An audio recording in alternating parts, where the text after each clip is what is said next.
Hey guys, Tanya here from Empowered Alignment from Transformation and Connection. I wanted to talk about something that has been coming up a lot lately. I've had numerous conversations about it, and I thought it was a great day to bring it up and kind of talk about it. And it is self-sabotage and why people self-sabotage themselves.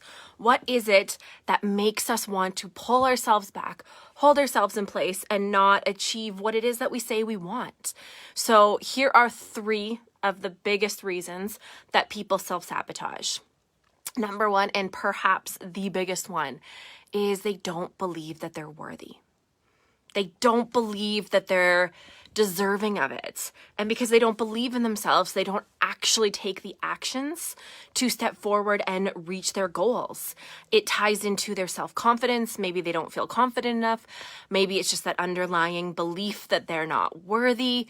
But either way, they're consistently telling themselves, I'm not smart enough. I'm not qualified. I don't have enough of the resources, the people, the connections to get what I want. I will then act accordingly and tell myself that it's okay if I miss this actionable step because I don't deserve it anyways. And we speak to ourselves in this manner, basically perpetuating this I'm not worthy, and it impacts the way we think, therefore how we act, how we show up in the world, and how we're moving forward towards our goals. So when people believe they're not worthy, they will consistently change the story in their mind. After all, everything we do is we're telling ourselves stories. And the more we perpetuate this story of not being worthy and not deserving it, the stronger that story becomes and the more we believe it.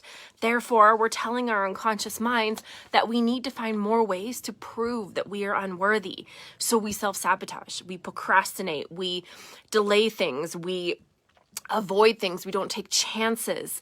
And it's all because of that perpetuating story. Good news is you can flip that script. You can change that story. You just have to write one that's better for you and start repeating it more than you're repeating the negative one. Number 2, imposter syndrome. I said that wrong. Imposter syndrome. Feeling like a fraud. Feeling like you don't deserve this. This one links heavily with the fear of success. We feel like if we step into that spotlight, we get what we want, we're living what we have, someone's going to expose us as a fraud. And we ultimately give our power away. We allow others to take it because we don't have the self-confidence enough to stand up and own it and say, I did this, I deserve it, I am a success, and I am meant to be here. Instead, we feel like we need to hide something. And we can't consistently show up because we are afraid that someone will find out that this is not real. We don't deserve to be here. Again, it links back to that worthy and that deserve. We're actually not supposed to be here, and somebody's going to figure it out at any moment. And that puts us into a state of anxiety and fear consistently. And when you're in that state of anxiety and fear, it's a lot easier for more anxiety and more fear to show up. So we're consistently, again, telling ourselves a story of we don't belong here and somebody's going to figure it out. We have a fantastic fears worksheet if you are looking at kind of highlighting some of what those fears might be and a way that you can start being aware and removing them. But coming back to the fear of success, we worry we're not qualified, that we'll be exposed, and our fear leads us to engage in behaviors that limit our success. We will start doing things that prevent us from taking that next step, from scaling up and breaking through that glass ceiling and continuing through our success, because we fear once we hit that certain level, it's going to be blatantly obvious that we're an imposter. So that is number 2. Number 3 goes heavily with this. Again, they're all kind of interlocked, but it is the fear of failure. We fear that if we reach our goal, it still won't be good enough.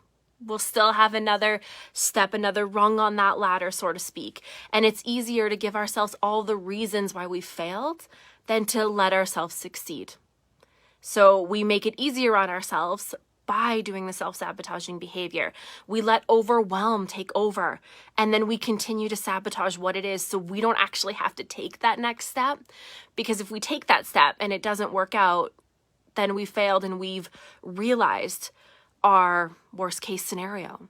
Really, when it comes to self-sabotage, it comes down to that story, that script that we're telling ourselves, that story that we're playing over and over in our minds. And it's working on that and realizing that everybody is going through the same thing. Everybody has these doubts at times. And it's when we can start becoming aware of them and start seeing that limiting behaviors and those self-sabotaging quirks kicking in that we can start changing that narrative.